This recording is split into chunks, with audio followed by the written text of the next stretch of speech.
Hola, buenas tardes. Hoy día vamos a ver la sesión de error y sesgo en epidemiología.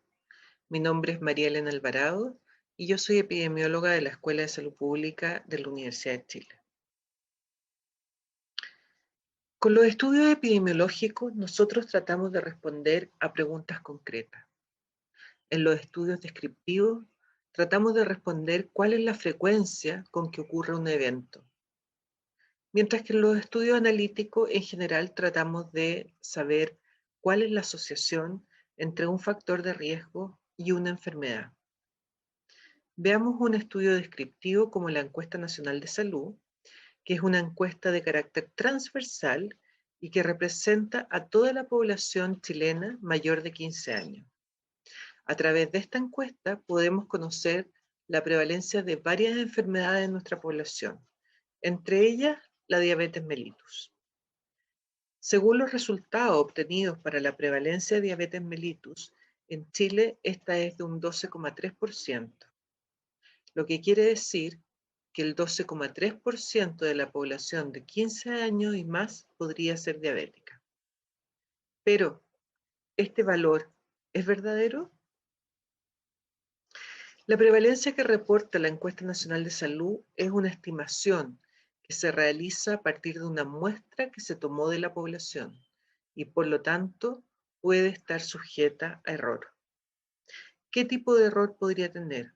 Existen dos grandes fuentes de error en las estimaciones: los errores aleatorios o producto del azar y los errores sistemáticos. La naturaleza y la magnitud de estos errores va a tener implicancias tanto en la validez como en la precisión de las mediciones y por lo tanto va a tener implicancia en la interpretación de los resultados.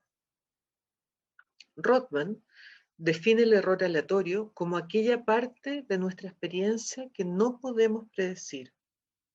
Y este error aleatorio lleva a estimaciones que son imprecisas de los resultados.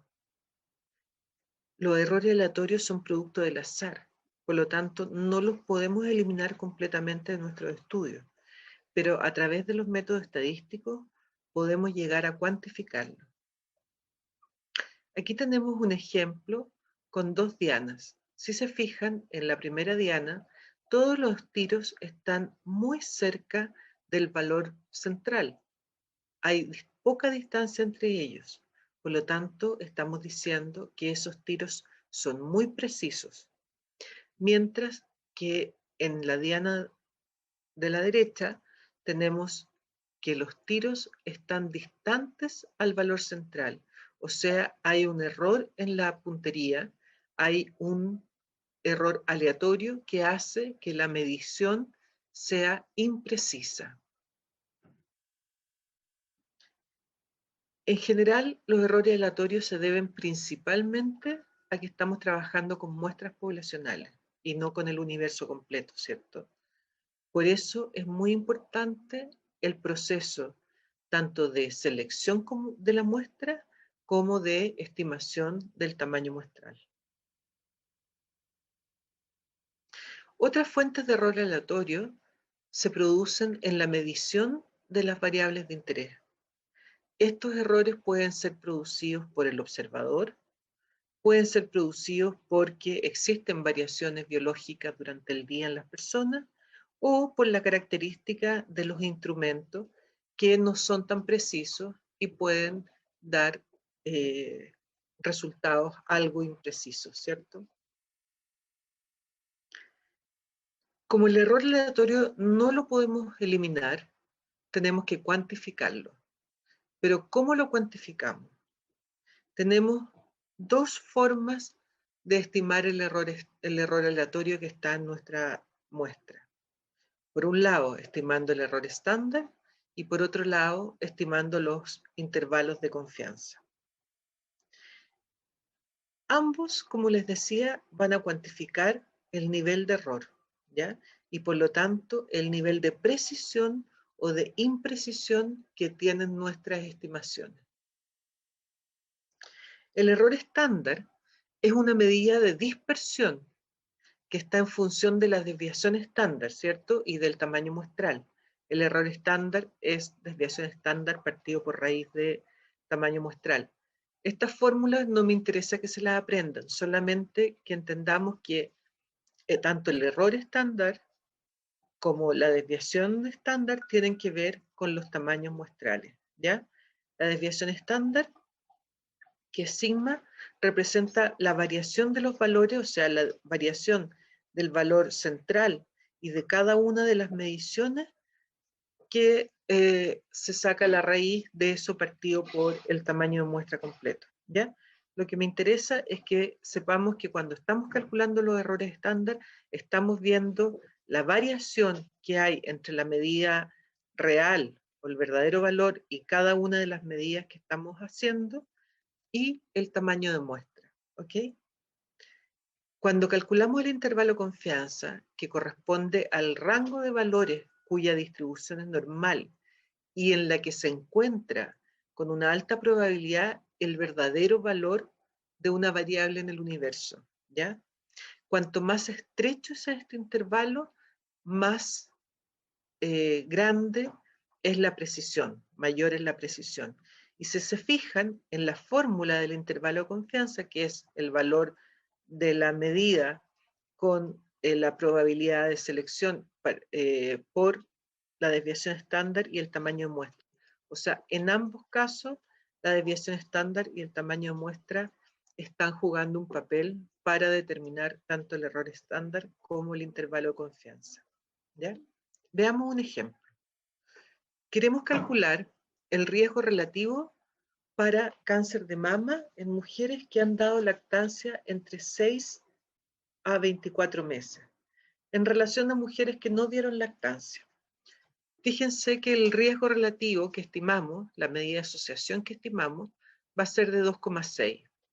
Si nosotros aplicamos la fórmula y reemplazamos aquí en este X el riesgo relativo y los números que en las distintas partes, vamos a ver que este riesgo relativo tiene un intervalo de confianza que va entre 1,6 y 6,7. ¿Qué quiere decir eso? Que 2,6 es la mejor estimación que tenemos nosotros del riesgo relativo con nuestra muestra y que el verdadero valor del riesgo relativo en el universo podría estar entre 1,2 y 6,7, ¿ya? Entonces, ese es un intervalo de confianza un poco amplio, porque podría ser 1,2 o podría ser 6,7. Si este intervalo fuera muy pequeñito, o sea, fuera entre 2 y 3, por ejemplo, estaríamos hablando de una medida muy precisa. Como este intervalo es más amplio, estamos hablando de una medida que tiene una mayor imprecisión, o sea, mayor cantidad de error aleatorio. ¿Cómo vamos nosotros a combatir o a tratar de disminuir el error aleatorio? Lo primero es aumentar el tamaño de la muestra, ¿ya? Cuando nosotros aumentamos el tamaño de la muestra, fíjense que hay un gráfico que muestra que al aumentar el tamaño de la muestra, el error aleatorio, el random, ¿cierto?, va disminuyendo, ¿sí? Mientras que el error sistemático que vamos a ver enseguida se mantiene estable. O sea, lo primero que tenemos que hacer si queremos que una medida sea más precisa es tener una muestra de mayor tamaño. Después, mejorar todos los procedimientos de muestreo, ¿cierto? Usar técnicas de muestreo que sean más eficientes. Y disminuir la variabilidad de las mediciones que hacemos a nuestras variables usando protocolos de medición estrictas, instrumentos bien calibrados o utilizando varias medidas de una misma variable. Por ejemplo, tomando la presión varias veces y usando el promedio de ellas como la medida de la variable. Esto nos ayuda a disminuir el error aleatorio. Ahora, a diferencia del error aleatorio, el error sistemático es un error que se produce de forma constante y que se produce siempre en el mismo sentido. O sea, va siempre a aumentar la medida de asociación que obtenemos o la prevalencia que obtenemos. o siempre la va a disminuir, pero no vamos a tener medidas que aumentan y disminuyan al mismo tiempo, como ocurre en los errores aleatorios, ¿ya? Los errores sistemáticos se pueden producir en una etapa del estudio o se pueden producir en varias etapas al mismo tiempo, ¿ya? Y van a introducir esta diferencia sistemática, lo que va a producir es una alteración de la validez interna del resultado, ¿sí? Así como el error aleatorio producía imprecisión, o sea, intervalos de confianza más amplios, el error sistemático va a afectar la validez del estudio, ¿ya? Por lo tanto, es muy importante no tener errores sistemáticos en nuestros estudios.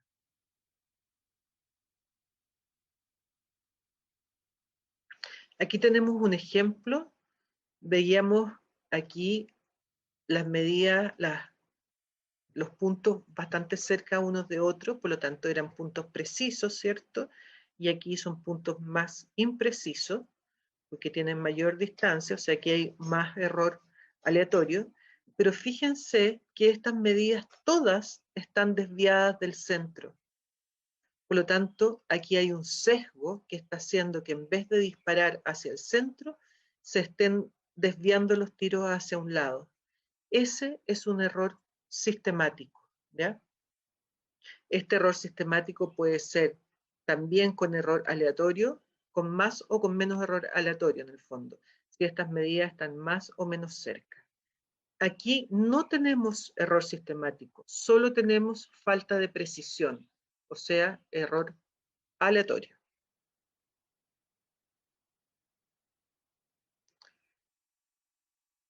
Vamos a ver que la validez que acabamos de hablar, que es afectada por los sesgos, es la validez interna de los estudios, ¿ya? Es que los resultados obtenidos en mi muestra son válidos. Y ese es fundamental para después extrapolar esos resultados a la población general. Si los resultados de mi muestra no son válidos, yo no los puedo extrapolar ni a mi muestra ni a la población general, ¿ya? Entonces, para tener validez externa, que es esta capacidad de inferir los resultados de la muestra a una población mayor, primero tengo que asegurarme de que mis estudios tengan validez interna. Y la validez interna la logramos solo cuando tenemos un estudio libre de errores sistemáticos o de sesgo, ¿ya?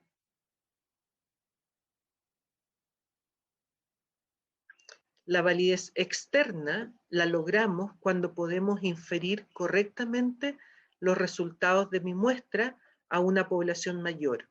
Y para eso tenemos que haber seleccionado una muestra que sea representativa de la población a la que queremos inferir nuestros resultados.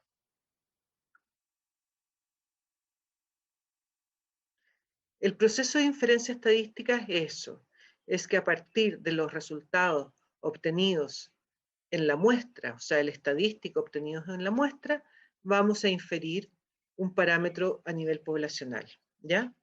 Entonces, la inferencia es eso, el proceso a través del cual, analizando la información obtenida en la muestra, se estima el parámetro en la población, ¿ya?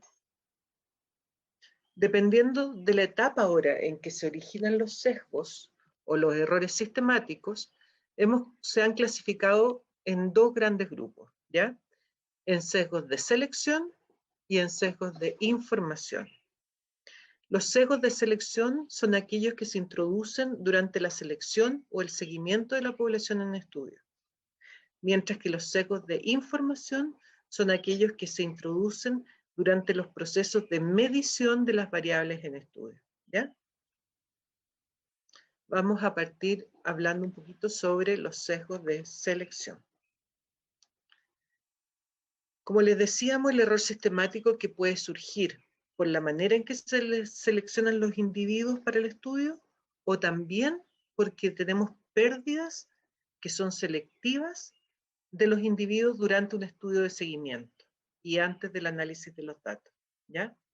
Entonces, cuando tomamos una muestra sesgada, o cuando tenemos un estudio de corte, por ejemplo, y perdemos un grupo de la población selectivamente, vamos a tener sesgos de selección, ¿ya? Esto se produce porque tenemos sujetos que por alguna razón tienen una mayor probabilidad de ser incluidos en el estudio o de permanecer en el estudio, ¿ya? Y eso lleva a que se produzcan diferencias que son sistemáticas entre las características de los sujetos que seleccionamos para el estudio y las de los que no seleccionamos. Este sesgo puede ocurrir en cualquier tipo de diseño epidemiológico, o sea, casos control, estudios de corte, estudios de prevalencia, en cualquier tipo podemos tener sesgos de selección, ¿ya? Y eso es lo que yo les digo, cuando seleccionamos una muestra que está distribuida de esta manera en relación, por ejemplo, a una enfermedad y una exposición, en el proceso de selección tomamos una muestra que no es representativa de la población de origen, ¿ya? Esto puede pasar, por ejemplo, si yo solicito voluntarios para participar en un estudio donde voy a examinar cáncer de mama, puede que mujeres que tienen antecedentes de cáncer de mama y por lo tanto mayor probabilidad de tener la enfermedad, quieran participar en el estudio y van a aumentar, ¿cierto?, este casillero en mi muestra. Eso va a producir un sesgo de selección, ¿ya? En los estudios transversales, los sesgos de selección se ven habitualmente porque tomamos una muestra que no es aleatoria, que es por conveniencia.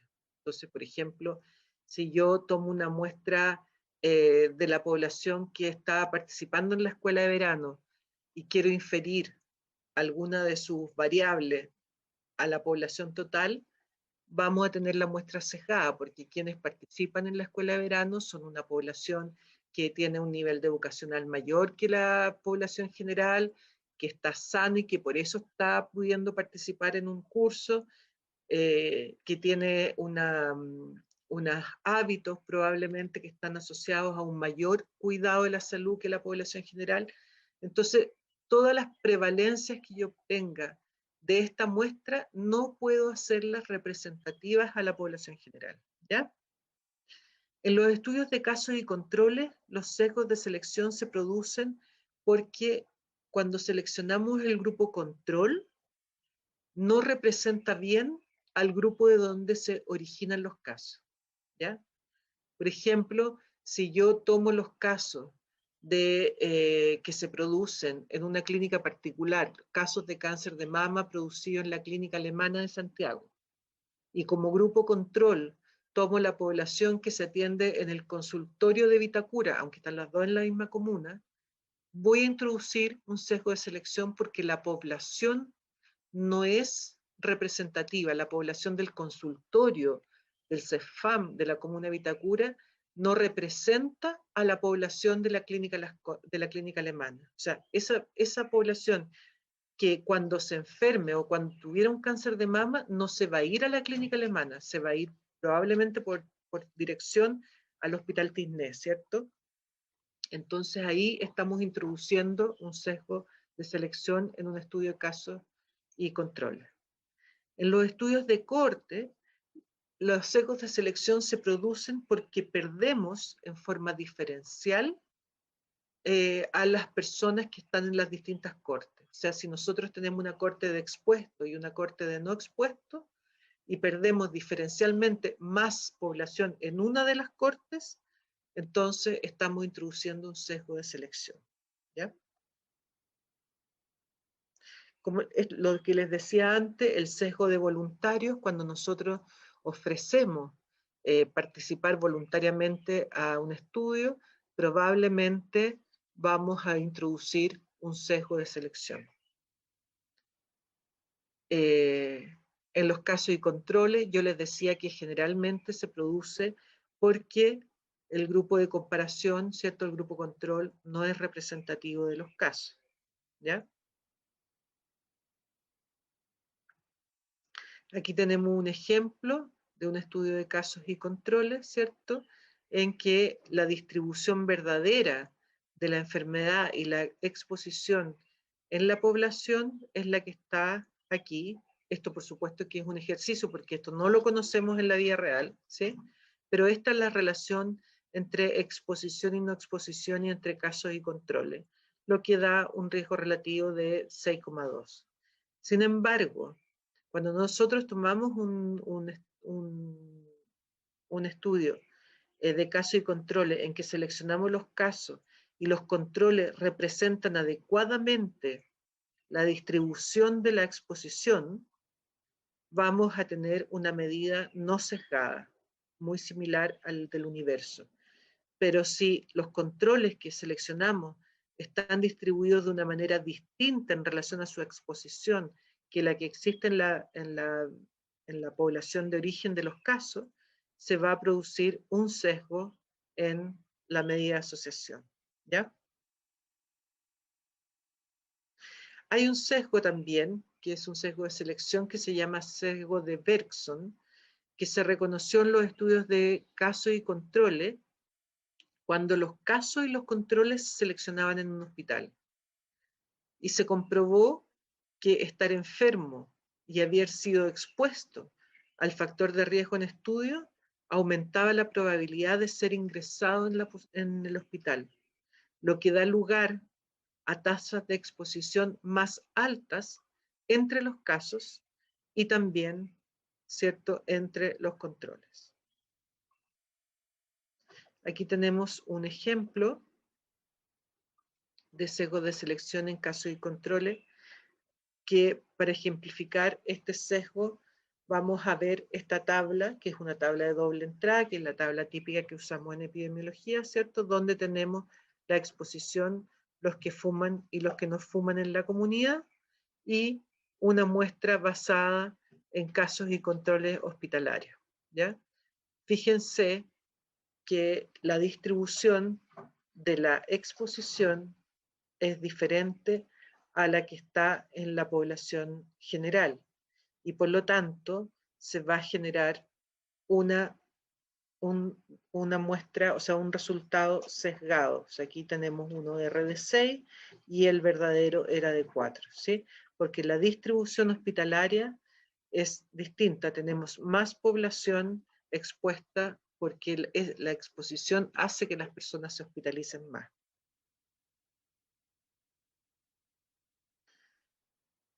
La autoselección en caso y controles se produce en los estudios cuando hay una baja tasa de respuesta o de participación, ¿ya? Y esto se relaciona con la exposición y con el evento. Es decir, tenemos una tasa de participación que es distinta en el grupo de casos que en el grupo de controles, ¿ya? Cuando la participación es independiente de la exposición, entonces no vamos a tener problemas. Pero cuando la no participación es independiente, es dependiente, ¿ya? Vamos a tener un sesgo, ¿sí?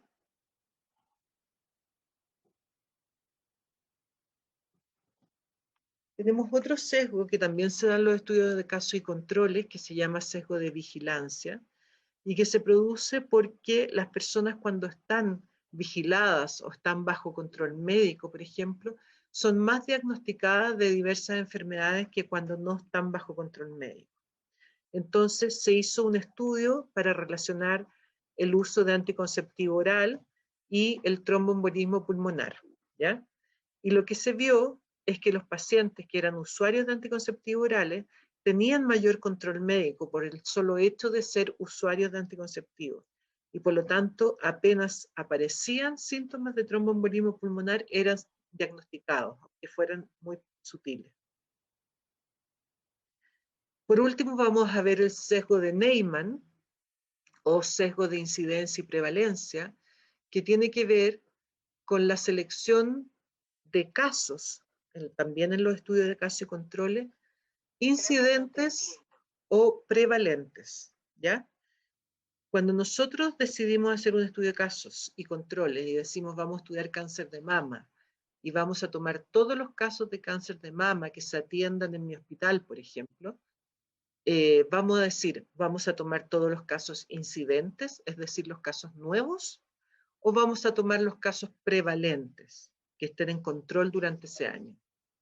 El sesgo se produce porque si nosotros trabajamos con casos prevalentes, probablemente los casos prevalentes, o sea, los casos que están en control, son aquellos que sobrevivieron al primer periodo, entonces pueden ser casos de menor gravedad que los otros.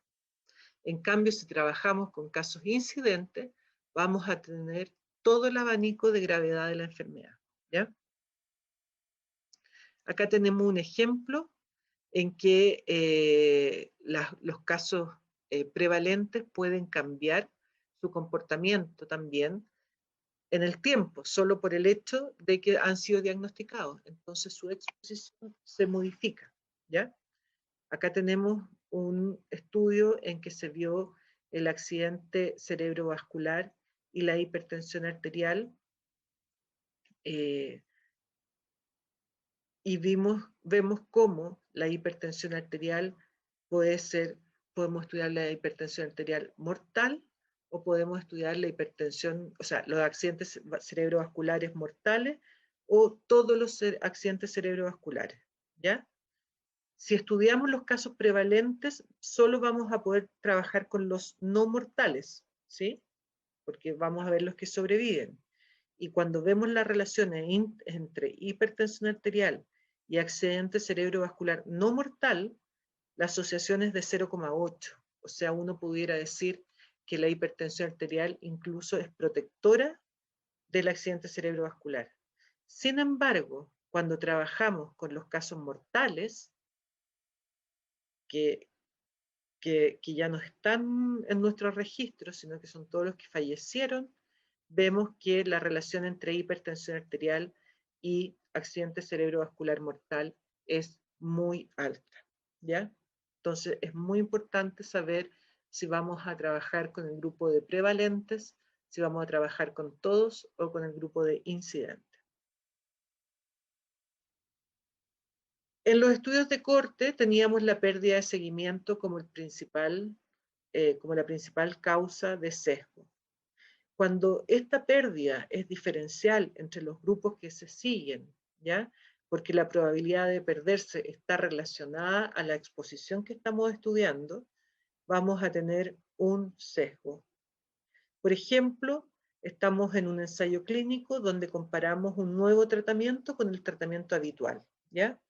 Si a los pacientes que se les asigna el nuevo tratamiento tienen más probabilidad de desarrollar efectos colaterales y por lo tanto van a tener más probabilidad de abandonar el tratamiento, solo porque tienen efectos colaterales mayores, ¿ya? Y ahí vamos a tener el estudio sesgado con un sesgo de selección. Ahí está el ejemplo de la pérdida de seguimiento, ¿cierto? Tenemos un grupo en el que la tasa de abandono es bastante mayor que en el otro grupo. Aquí tenemos el ejemplo como la corte completa, ¿cierto? Teníamos 50 expuestos y 30 no expuestos, y 950 expuestos sanos y 970 no expuestos sanos, lo que nos da una relación de 1,6. Si nosotros perdemos más en el grupo expuesto, que es lo que pasó acá, porque acá perdimos 30 personas en el grupo expuesto y solo 10 en el otro grupo, vamos a sesgar, ¿cierto?, el resultado.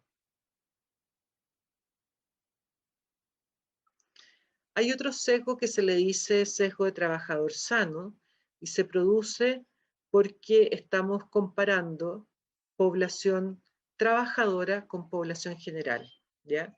Y la población trabajadora es distinta a la población general. La población trabajadora es población sana, ¿sí? Y por lo tanto tiene menos comorbilidades y menos enfermedades que la población general, ¿ya?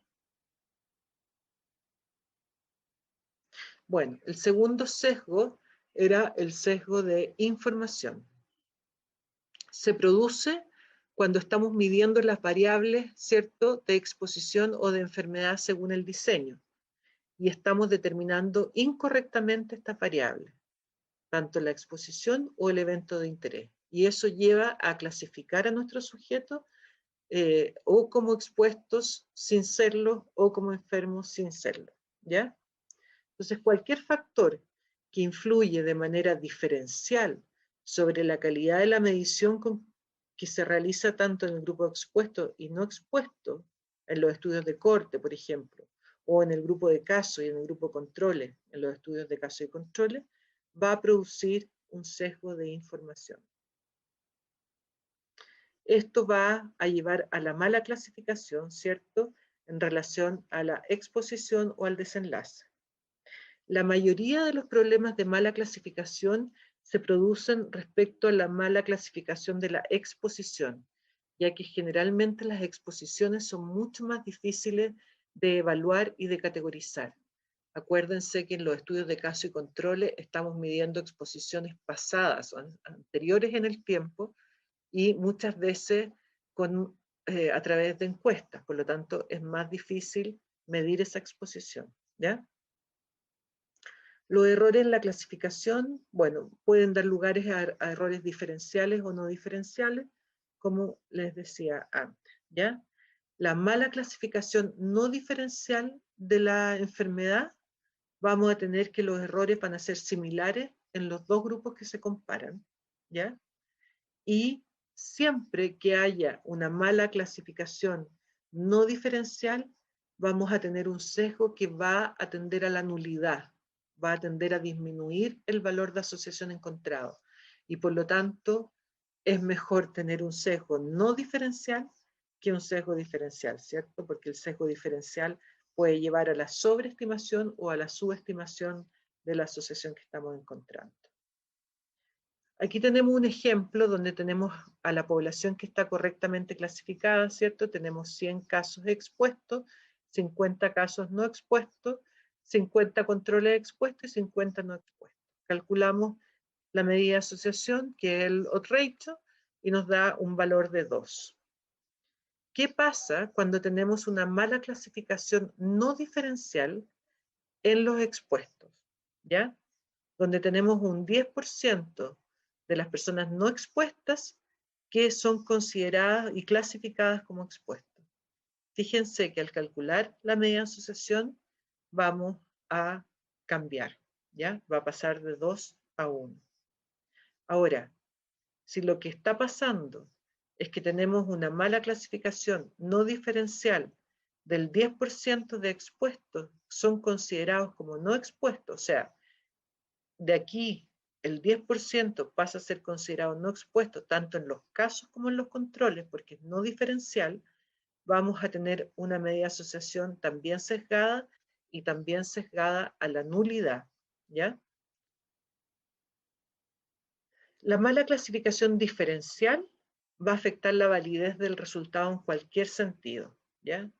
Según Rothman, en el caso de la mala clasificación de la exposición, la mala clasificación no es diferencial si no está relacionada con la aparición o con la presencia de la enfermedad.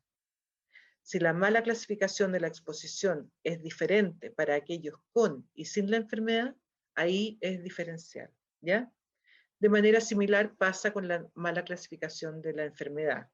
No es diferencial si no está relacionada con la exposición, de lo contrario será diferencial. Aquí tenemos un ejemplo, ¿cierto? Nuevamente tenemos aquí los correctamente clasificados y aquí tenemos una mala clasificación diferencial donde se subestima la exposición en los casos, ¿ya? Y está pasando a ser de 100 que era antes, está pasando a 60, pero en los controles no hay cambio, o sea, es diferencial. Tenemos una medida de asociación sesgada hacia la nulidad. ¿Qué pasa si esta mala clasificación ahora es al revés? Estamos clasificando algunos no expuestos como expuestos. Vamos a tener una medida sesgada hacia la sobreestimación, ¿ya? Por eso que yo les decía que en la mala clasificación diferencial, la medida se sesga hacia la sobreestimación y hacia la subestimación. Sin embargo, en la mala clasificación no diferencial siempre tiende a la disminución, o sea, a la nulidad. ¿Ya? Acá tenemos otro ejemplo de mala clasificación no diferencial de la enfermedad, en el que lo que está pasando aquí es que en ambos se está mal clasificando ahora no la exposición, sino que la enfermedad, y como es no diferencial, lo que va a pasar es una disminución en la medida de asociación. ¿Ya?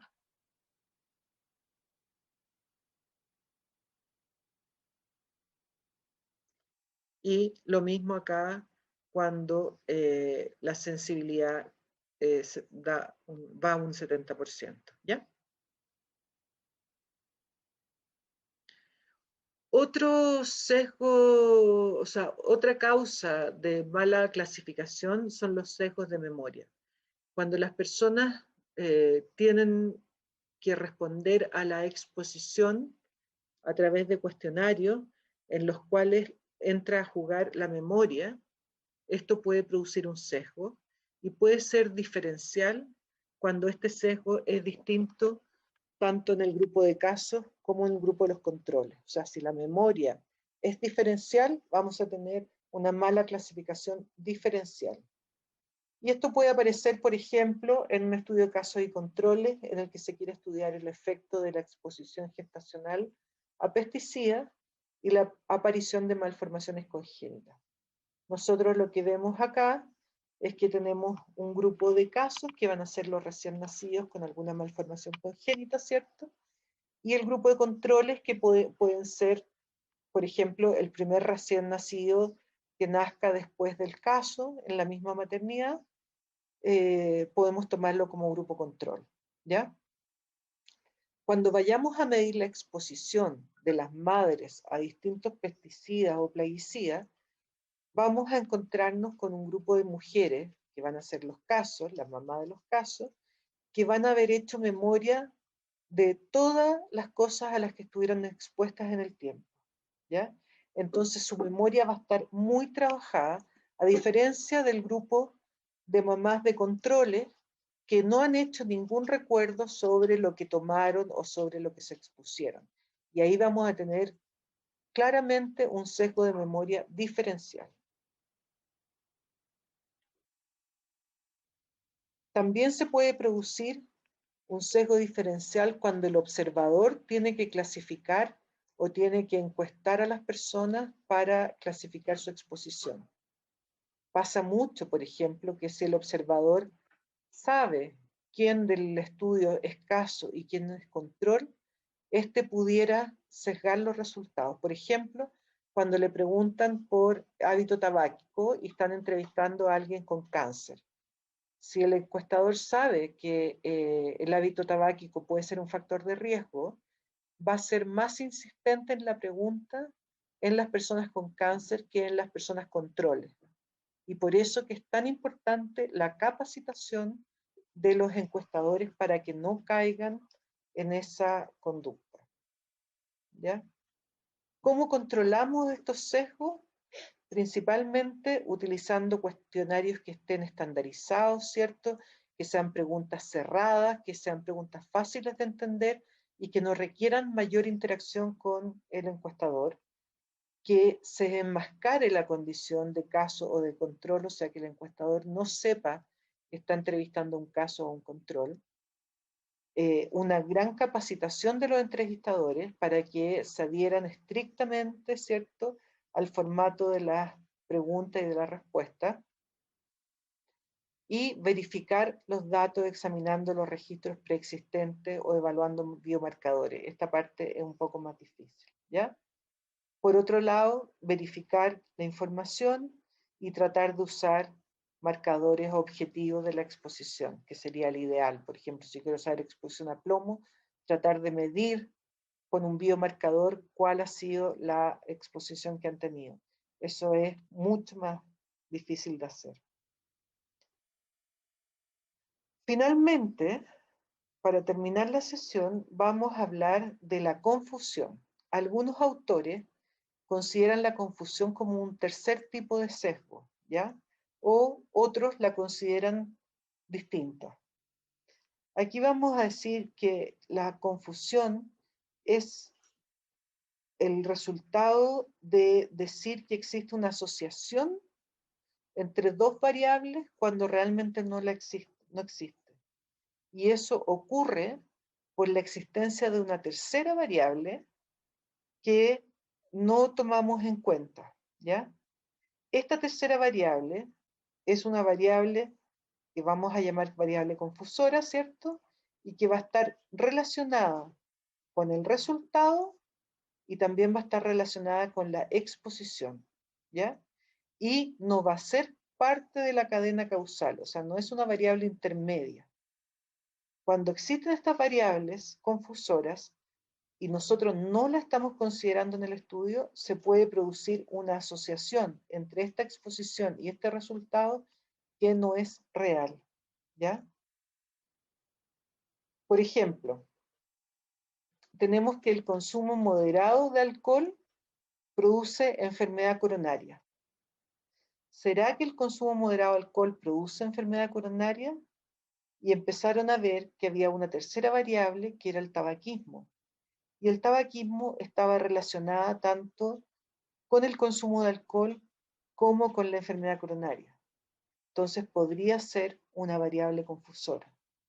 Al hacer los análisis se dieron cuenta que cuando ajustábamos por tabaquismo o estratificábamos por tabaquismo, la relación entre el consumo moderado de alcohol y la enfermedad coronaria desaparecía.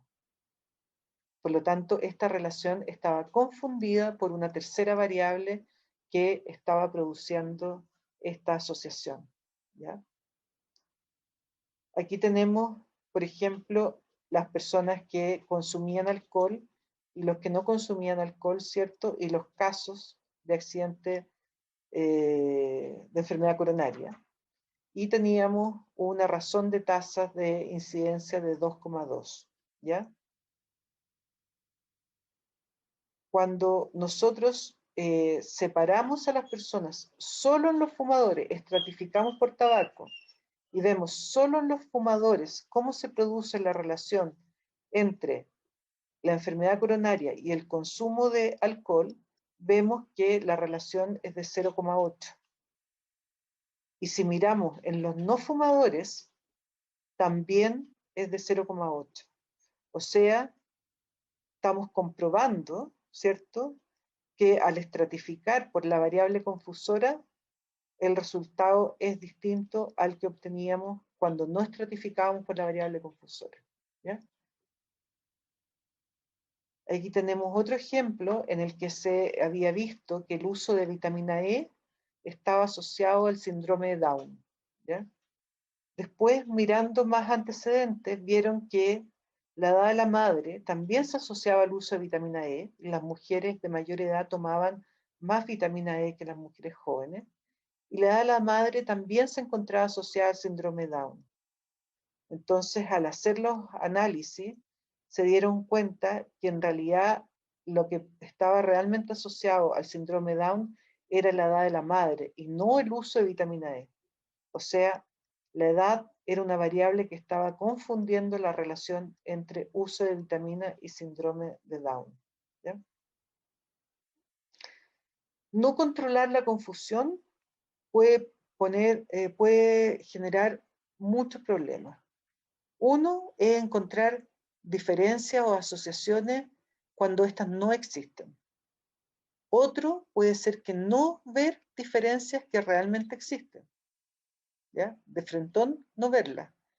Y también puede sobreestimar o subestimar las asociaciones encontradas. O sea, podemos encontrar la asociación, pero menor a la real o mayor a la real, ¿ya?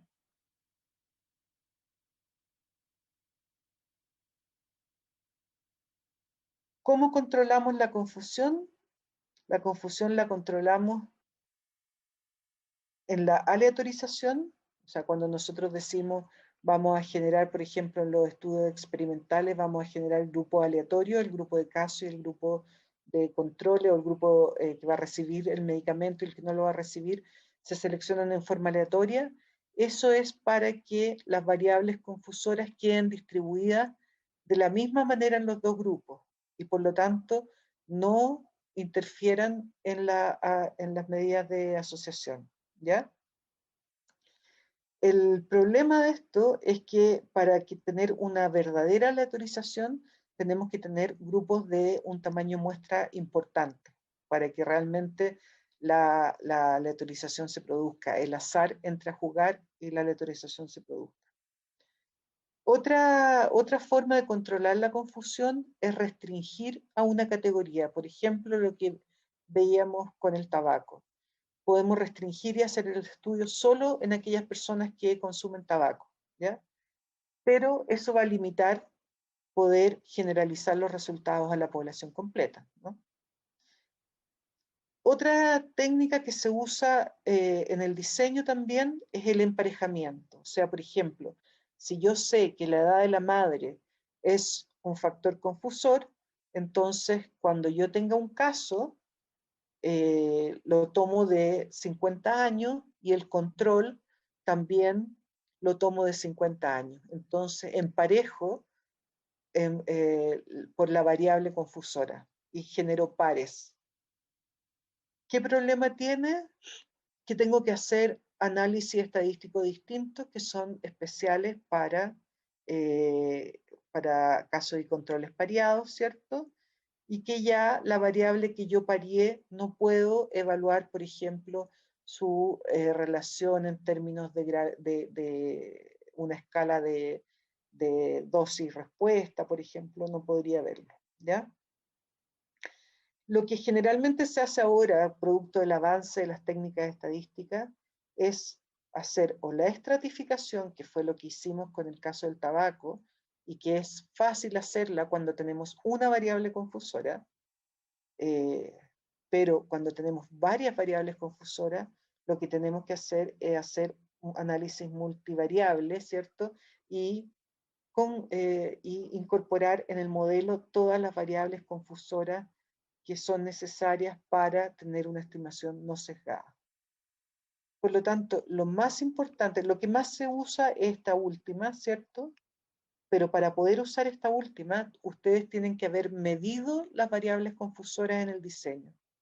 O sea, cuando hacen la revisión de la literatura, tienen que pensar cuáles son las potenciales variables confusoras entre la exposición y el resultado que ustedes están estudiando. Y esas variables medirlas. Y si están medidas, las puedo incorporar en los análisis multivariables y controlar la confusión producto de esas variables. ¿Ya? Bueno, es una clase un poco maratónica, espero que haya servido para ir aclarando estos temas y acuérdense que tienen una lectura también de apoyo para esta sesión. Muchas gracias y nos vemos.